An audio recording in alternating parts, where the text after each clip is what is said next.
Hello everyone, this is Pico Entertainment and we are back again, and we're now going to talk about Wonder Woman 1984 and the recent huge announcement that the movie will now be released both in theatres and the HBO Max streaming platform on December the 25th. Now it will be released in theatres a week earlier internationally on the 16th, before a week afterwards going ahead with the US cinemas and the streaming platform simultaneously.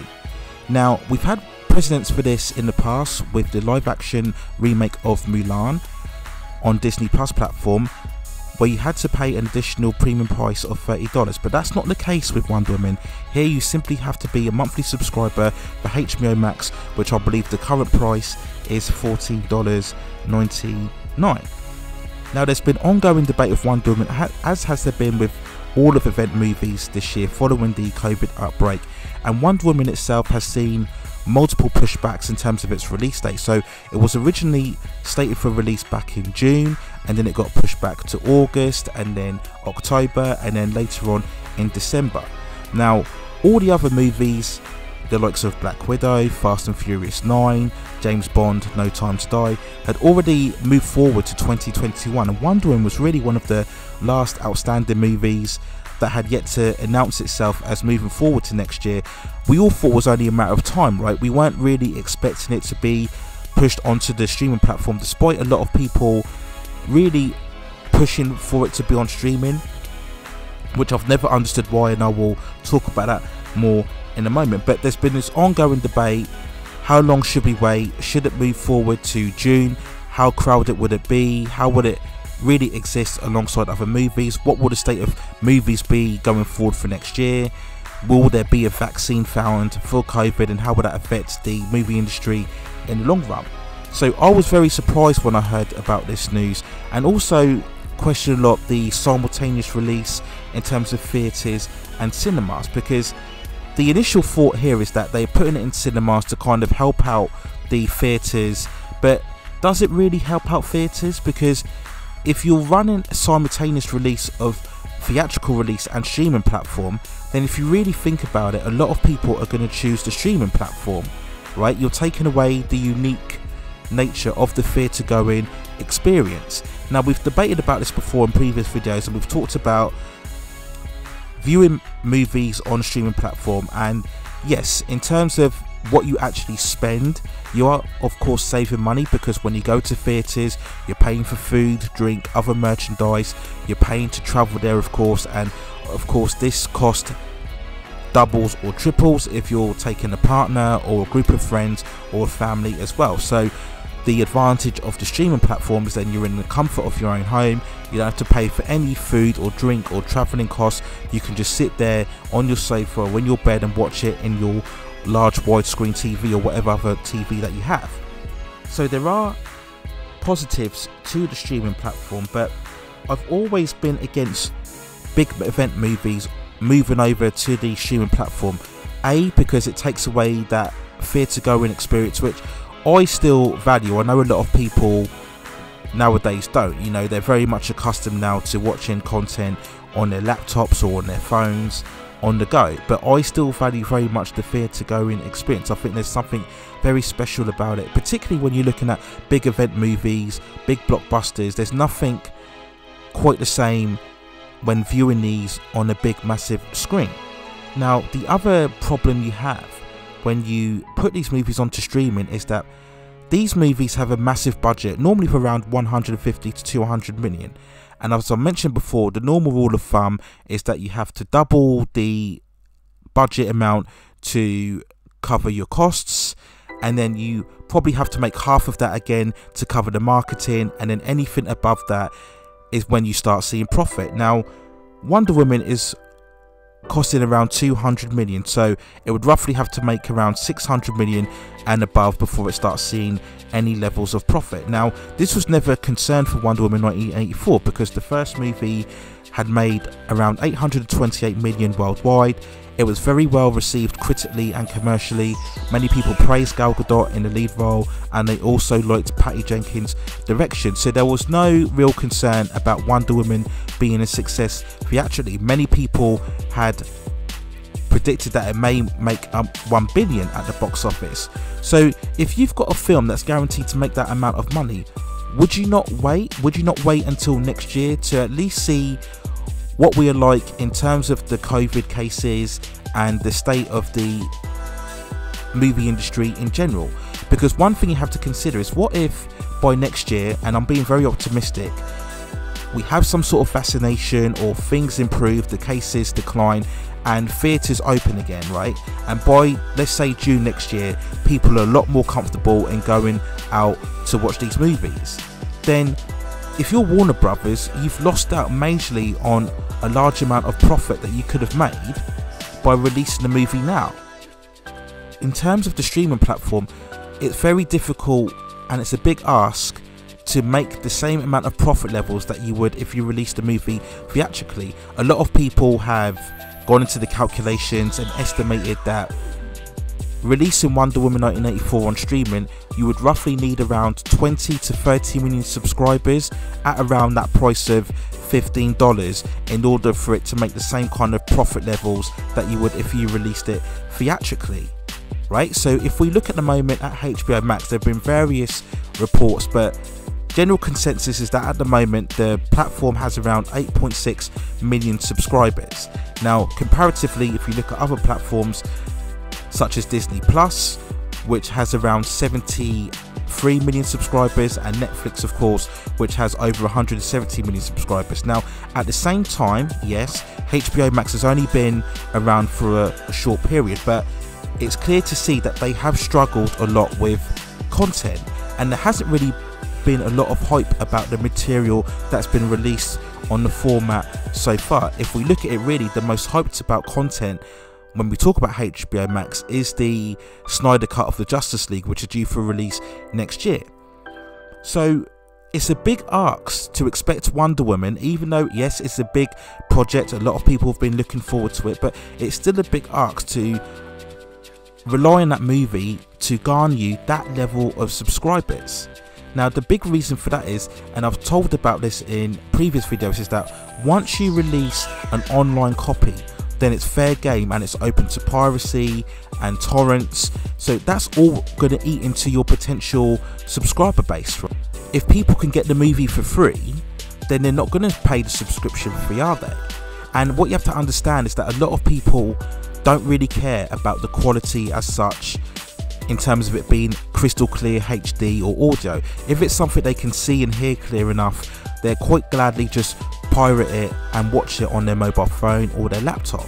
So again, that's all going to eat away into the potential amount of money that you can make if you put it on a streaming platform. This is again why I don't believe in it big movies going head on a streaming. I always believe that they should be released theatrically if they can, and Wonder Woman is going to be without that one of the biggest movies this year, so surely you would at least wait until next year, because I think the fans would have waited. It was without doubt the most popular output of the current DCE movies that we've seen so far. I do believe that a lot of fans would have happily waited and been patient enough to wait and see it theatrically next year.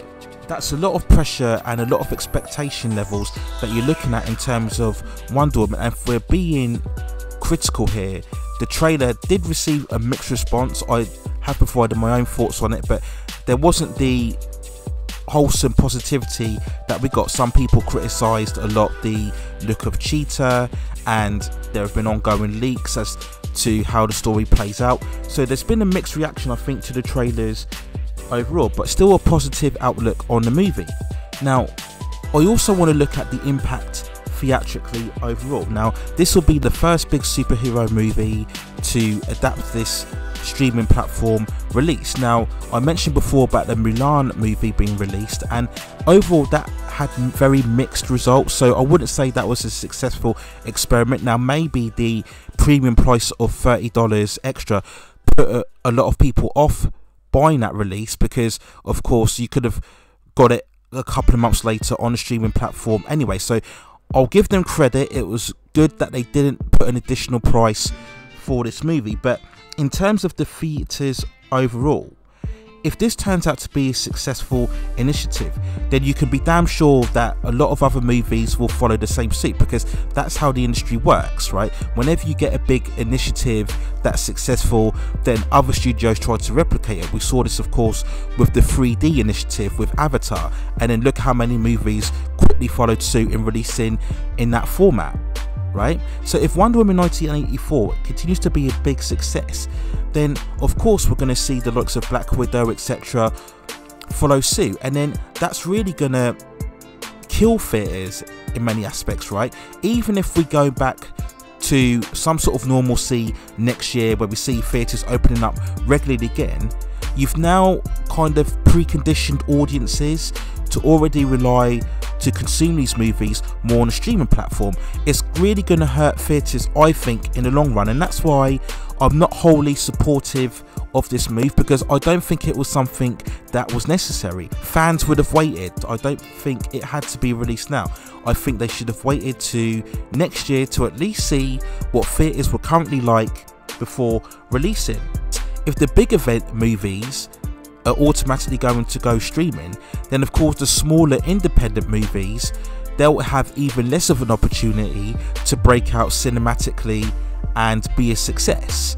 We've seen multiple times now smaller movies already go straight to streaming platforms, but for me, there was always that opportunity for one day, if you had a smaller movie and it was an original concept, it was a really good script, a really good idea, it could be released theatrically, break out and become a major franchise. That's what we've always had. That's really how big event movies started, right? If you go way back, you look at Star Wars and etc., you know, they started off as really small original non-ideas, and then they were released cinematically and became massive phenomenal franchises. But if we go straight directly to streaming, then we're taking that opportunity away. We're taking the opportunity for the next big franchise, for the next big original idea, the next big original film series to come to fruition cinematically and reach a global audience. You don't have the same reach, I feel, from a streaming platform, and that's the problem. I think this initiative really could have a negative effect for theatres going ahead in the future. There's also the big concern as to why is this being released now. Now, many people have stated that this is benefiting fans, but if we really look at it, is it more a benefit of the HBO Max? Now, I mentioned before, they've really struggled to produce a lot of big content that people can get hyped up about. Again, as I mentioned, the most hyped about content is the Zack Snyder Justice League. So is this why they're releasing it now? Because the Snyder Cut, I believe, is due for release early months of next year. So as we all know, the current Wonder Woman movies do take place in the same continuity as the DCU. So are they trying to use this as a stepping stone to build the hype for the Snyder Cut next year? Their way of thinking is if they put Wonder Woman 1984 on a streaming platform now, if it's a big success, they can then use that positive buzz to build into the Snyder Cut. We saw recently the online trailer was re-released following the resolvement of the musical rights again. I didn't quite understand that, but they re-released it again with a few little small clips that weren't really that significant. But is that what they're trying to do here? Are they trying to sort of build forward more for the HBO Max? Because let's face it, this is all about building their subscriber base. This isn't about benefiting the fans. I've spoken about this a lot with the Snyder Cut, that all of these initiatives are trying to garner and build subscribers in order for them to make more money, right? So you have to look at it from that perspective, and I think that is a bit of a shame if that's the case, that Wonder Woman is being really released and rushed forward just in order to garner more HBO Max subscribers. I think that's a telling statement for the industry going forward, and again, that has ramifications going forward for theatres in the long run. So that's a big issue for me, and I think, again, as we're going more forward to the streaming platforms, you are really looking at a negative effect in theatres at the moment for big event films, but I think you are lowering the potential for smaller films to have the opportunity to open wide theatrically and become a big success. And that's my worry, because as I mentioned before, that's how these big franchises started. As smaller films, they got an opportunity to be released theatrically, and then that's how they grew into bigger franchises. And by putting them on streaming, you take that opportunity away. So that's my big worry. Now, people will bring up Christopher Nolan's Tenet.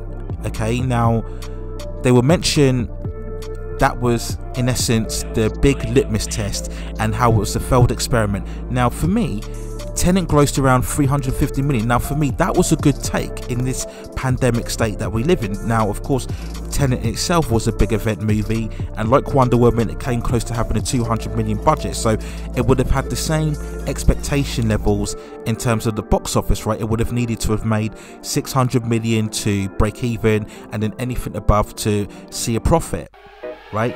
Now, they took the risk of Tenet because I think it was more of a standalone movie, whereas Wonder Woman is more of a franchise movie. That's why I didn't believe they were going to release it on streaming, because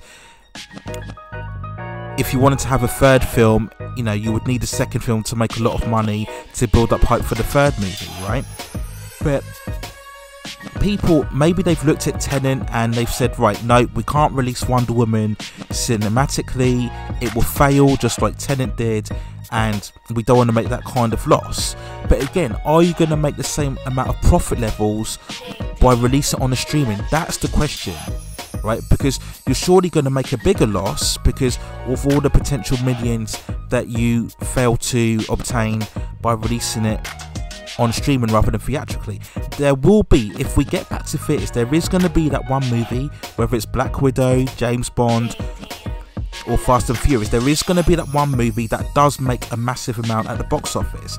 And do Warner Brothers want to be sitting here next year looking back thinking, well, maybe we should have waited before putting the trigger and putting it on streaming platforms? So that's another thing I think they should have considered in the long run. But I don't want to be overly negative here, but I just think in terms of the overall bigger picture, theatrically, I think this is maybe a mistake, and I don't think it's to benefit for movies. I think it's to more benefit the HBO Max and to try and garner subscribers and for them to make more money.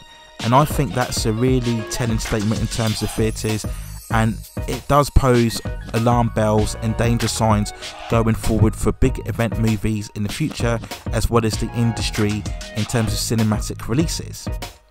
So those are my thoughts on the Wonder Woman 1984 being released simultaneously on HBO Max and theatres on December the 25th. Let me know what you think in the comments below. Do you have any concerns about this going forward for the industry in general, or are you quite hyped up and quite excited the fact that you'll be getting the movie a lot earlier, and you just reached a point now where you just want to see the movie, you don't care whether it's on streaming or cinema, you have no problems paying the monthly subscription for HBO Max, and you're just glad that the movie is now released? Or do you have, like me, much more bigger concerns for the movie industry as a whole following this initiative? So those are my thoughts for now. Let me know what you think in the comments below. Please hit those like and subscribe buttons and help me grow this channel in the long run. But those are my thoughts for now on Wonder Woman being released in theatres and HBO Max in December the 25th. Let me know what you think in the comments below. Take care of yourselves, stay at safe distances, and I will see you very, very soon.